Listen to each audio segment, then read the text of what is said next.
This is the planet we share. Each week we travel above, below, and across its surface on a journey of discovery. This is Wild Chronicles. Sponsored by National Geographic Mission Programs, taking science and exploration into the new millennium. Hello, everyone. Welcome to the show.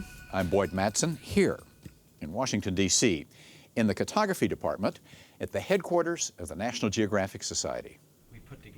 A lot has changed here since the first society map was drawn by hand in 1915. Computers and advances in technology, such as GPS, have made maps more accurate and more easily updated. You can find some National Geographic maps online at the Society's website, like this one of Ellesmere Island, where we're headed next on a dog sled expedition. For a decade, Arctic ice has been melting at a rate unparalleled in recorded history. Now a team called Global Warming 101 is setting out to discover its impact. Veteran polar adventurer and former National Geographic explorer in residence Will Steger leads the team. The expedition plans to travel 1,400 miles across Canada's Ellesmere Island on the far reaches of the North American continent. Man, I have a hunch we may need more rope, but we'll see here. We've got a good wind chill here, probably about 50-55 below zero wind chill, but perfect day for us. It's clear. It's going to be light until about 11 o'clock. A group of young explorers who've picked up the torch of polar exploration joins Will on the adventure.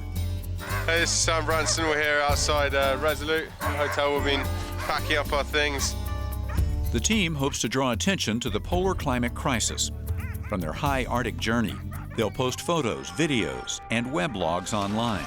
The dogs wants to get going too. The team heads out from Resolute Bay. For the first few days on the ice, the explorers enjoy flat terrain and clear weather. They're doing good. Heavy sleds, so it's a bit slow, but it's good. Beautiful day. Nice to be out on the trail. The temperatures remain well below zero, making frequent stops for high-calorie meals a must.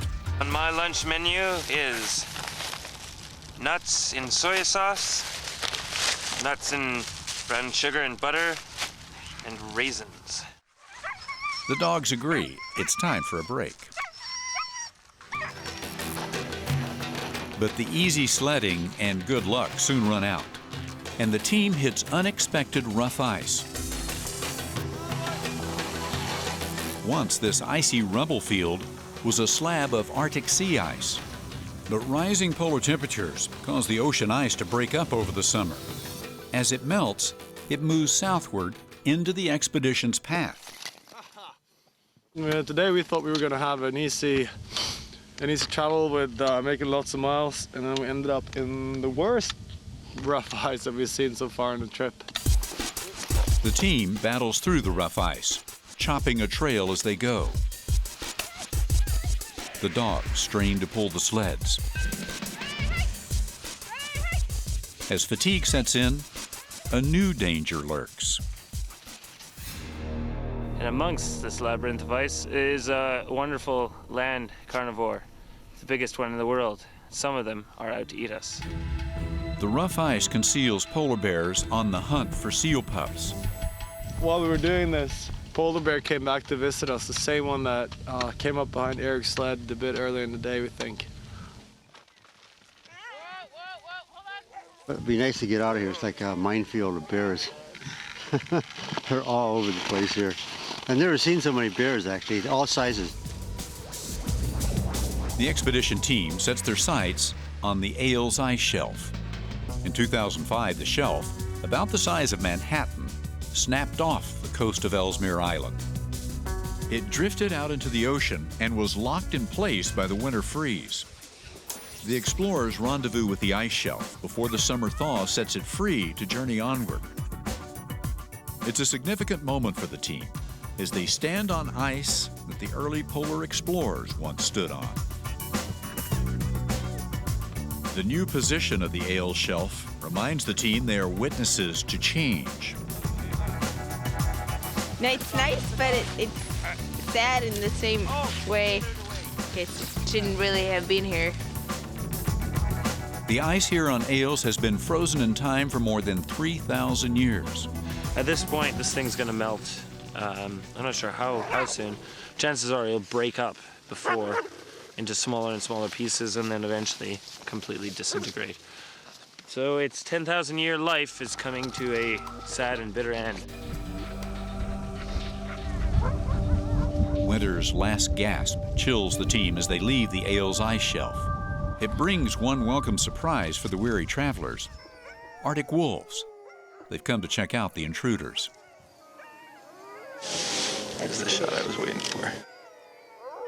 As they near the end of their 1,400-mile expedition, the team hits yet another obstacle caused by global warming.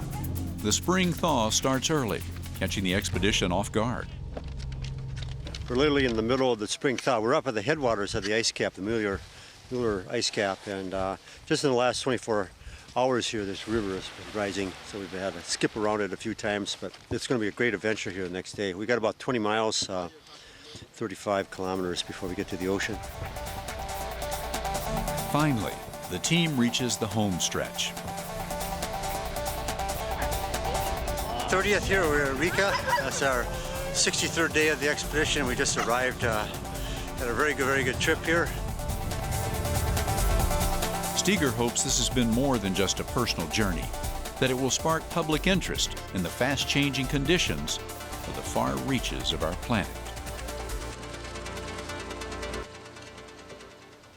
That wraps up this edition of Wild Chronicles, the show where we travel the world to bring you the important stories about our planet.